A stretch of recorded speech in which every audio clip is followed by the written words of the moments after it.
All right, ladies and gentlemen, the hour is here. Even though our clock is 2 minutes slow, we'll call this meeting to order of the full Ways and Means Committee. Welcome, everyone. Especially happy to see we've got some distinguished chairmen with us in attendance today. We certainly welcome you all to the committee and thank you for your very valuable input and others. We have some first readers we're going to get out of the way here quickly if we might. Secretary of the committee is Representative Martin Scott. If you would, please, Representative Scott. Thank you, Mr. Chairman.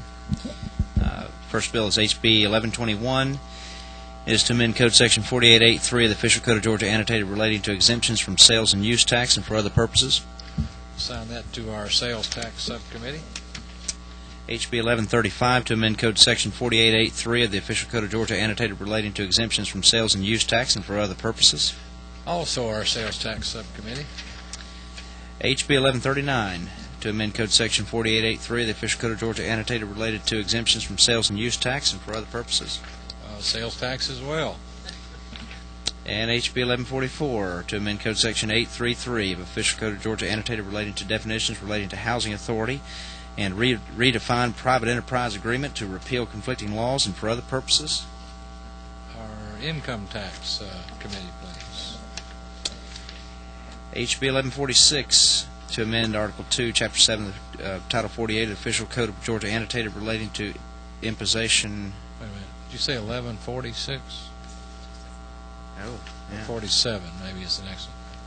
Well, I don't really read these. Okay. Yeah. Is that right? Yeah, I've got it now. Sorry. I had a duplicate there. HB 1147 to amend Code Section 4883 of the Official Code of Georgia annotated relating to exemptions from sales and use tax and for other purposes. Put that in our Sales Tax Committee. We're overloading you, Chairman Sims, today. All right, Please continue. We got it. We're going to get away from him now. HB 1157 to amend Article 2, Chapter 7, Title 48, Official Code of Georgia annotated relating to imposition rate and computation of income tax, and for other purposes. Okay, we'll put that in the Income Tax Subcommittee, and there should be one more, House Bill 1144. Is that right? No. What's the adoption? Somebody have that one? I hope we did. Should be an ad valorem. 1144. We've already went to income. we've read it. Chairman, I think it should go on that one. Is that right? Yes. It should be an ad valorem. I think it was just a mix-up in the order. Yes, it did. Yeah, House Bill 1144 should be an ad valorem subtext subcommittee. Okay. Also, we seem to have had some confusion lately about the hearings in the subcommittees, and I would ask the authors of these bills and the elected officials that are participating in the bills, after we've assigned them to subcommittee, if you would just contact Michelle or the subcommittee chair people and ask them, please, if they would coordinate the hearings for you that is convenient with everyone's schedule. We're going to try to keep enough time available, but I will forewarn all the reps that are here and involved in the committee business. The volume coming in this committee is pretty substantial here lately, and we're under some time restraints that other committees in the House by virtue of the Constitution are not.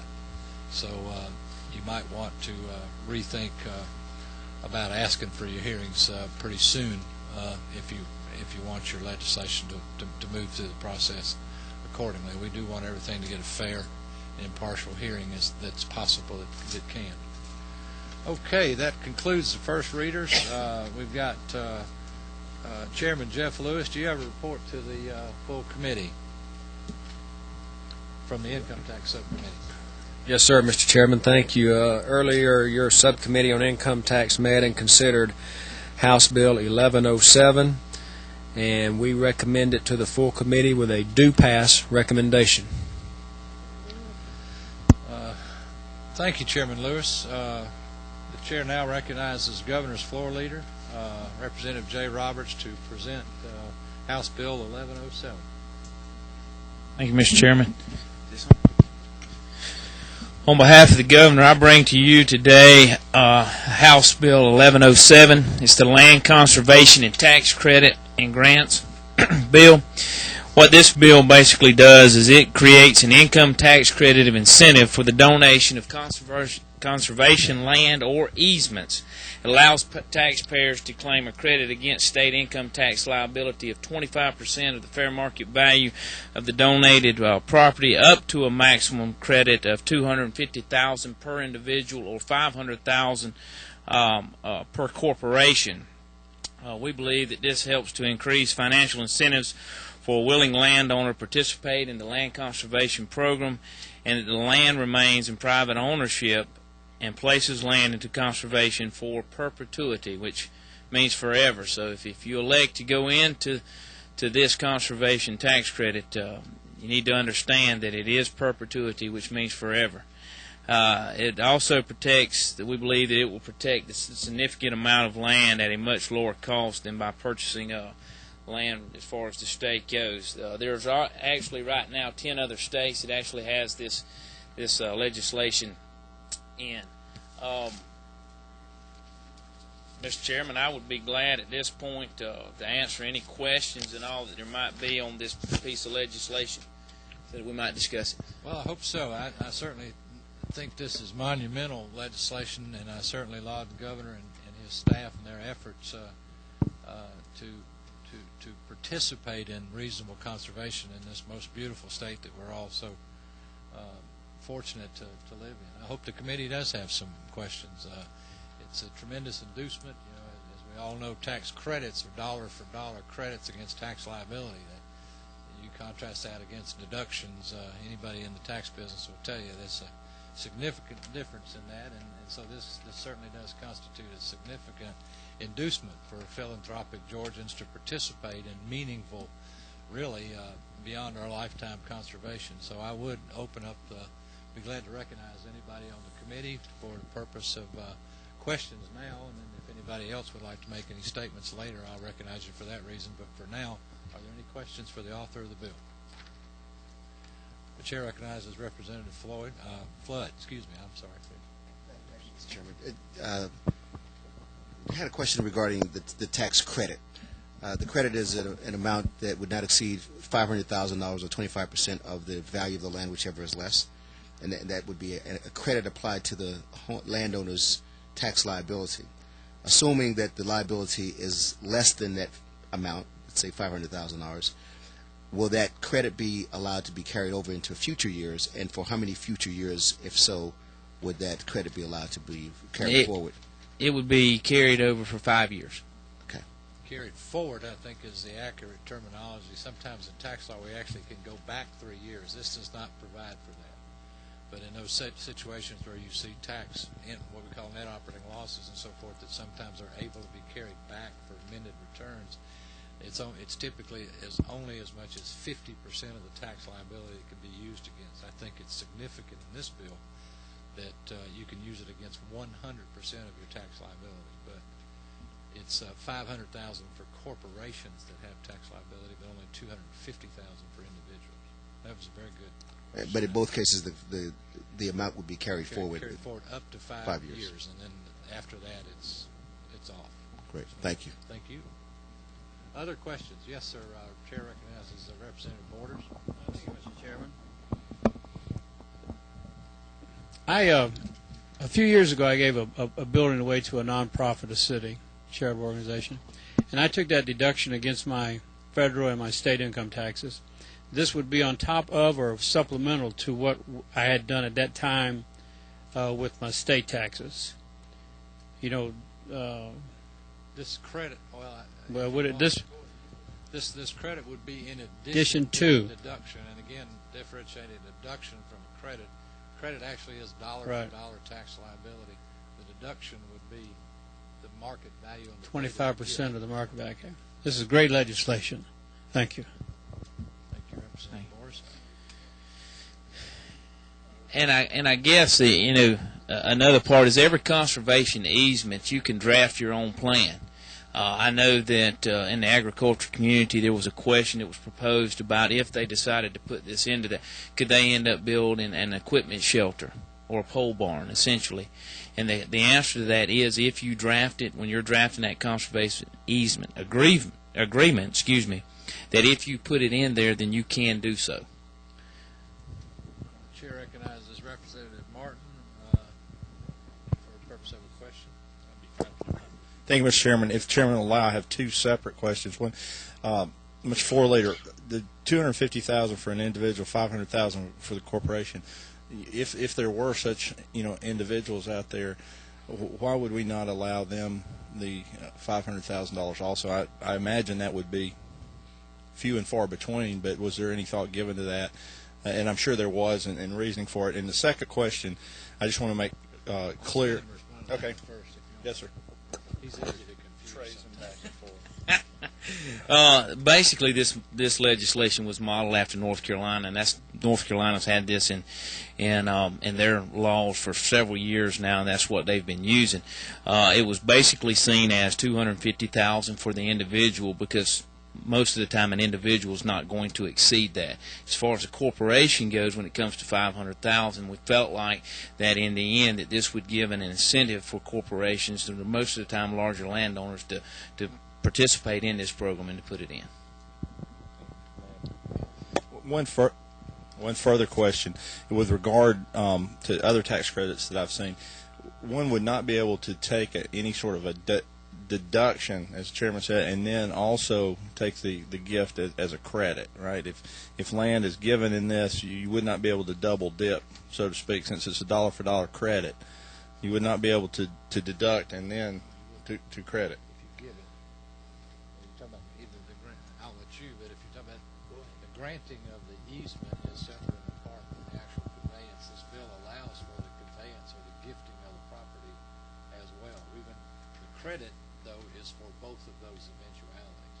So there's a possibility of just granting a conservation easement in your land and continuing to own it, continuing to farm it in many cases, as long as it is defined well in the conservation easement, as opposed to if you gift it to a governmental entity or a 501c3 charitable corporation and so forth. The deductions are not altered by this at all. The credit just goes on top of that deduction that would be attributable to that year. And also the rules for carry back and carry forward would not be altered either from the deduction standpoint if the property was actually conveyed in fee, as opposed to just given the conservation easement, which is a promise that I will keep the land in conservation use, but I will continue to own it. I'll even continue to pay the property taxes on it, which are likely to go down because of the use restrictions. Is that a fair response? I could not have said it better myself, Mr. Chairman. You actually done a lot better job, but Chair recognizes Representative Sims. I think you answered my question. I just want to make sure. If you do this conservation, the easement, what I'm saying, you actually can still own the property. You don't have to donate completely out, and you still get the credit. That was the question I said. If you had timber use and it was in the, you were going to cut that timber, you would still be able to get the credit. Is that right? if you draft it within that, yes, that's correct. If it's in your agreement. Would you answer that again on the microphone? Because remember, there might be people out there watching us and they can't read lips, maybe. That is correct. If you draft it or in your conservation easement agreement, if you put it in there, just like in agriculture purposes, if you wanted to put that land in there and have that conservation easement, then you could still farm that land as long as you did not violate that agreement. Question. In our area, we got lots of timber leases and those kinds of things going on down there, and that's the reason I asked that question. Thank you for your comment. Chair recognizes Representative Scheid for the purpose of a question to the author. Grab two. Thank you. Thank you, Mr. Chairman. Do I understand correctly that the Department of Natural Resources would actually issue a certificate for the credit? If you, there is, that is correct. If that's who is going to hold it in there, you will get that from them unless you donated it to a private entity or a city or municipality or county government. The The reason I was asking as a follow-up was, I know years ago I worked through establishing a tax credit for zero-emission fuel vehicles and zero-emission like electric car chargers. They issued the tax credit certificate, and that's sent in with their taxes at year-end. Is that the process that folks will do with this? Actually, I think that They determine the suitability that it is for conservation use, and we would make that judgment. if they're DOR. Jay, if you would respond to that in the microphone.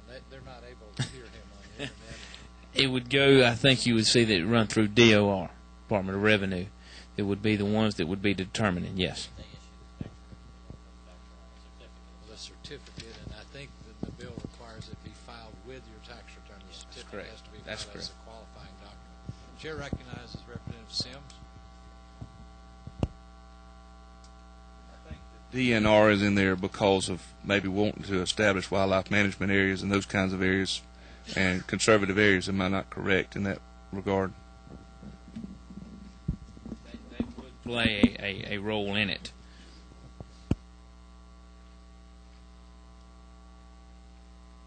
I had one question, and I thought I heard this right, and you could clarify it for me. The experience in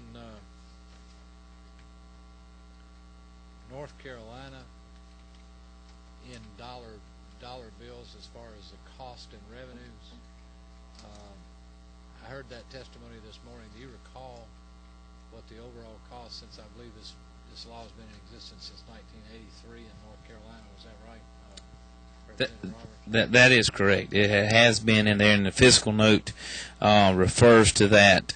And you see that there is a little difference as far as the fiscal note concerning Georgia versus North Carolina because of the difference in the tax code. But to answer your question, over a 5-year total period, you're looking somewhere between, around $31 to $36 million, and based off of that is because we really don't know actually how many people are going to actually utilize the program, so it could not be as much if more people don't put into it. Okay. Now, are there other questions for the author? Is there anyone on the committee that would like to address the committee about the bill?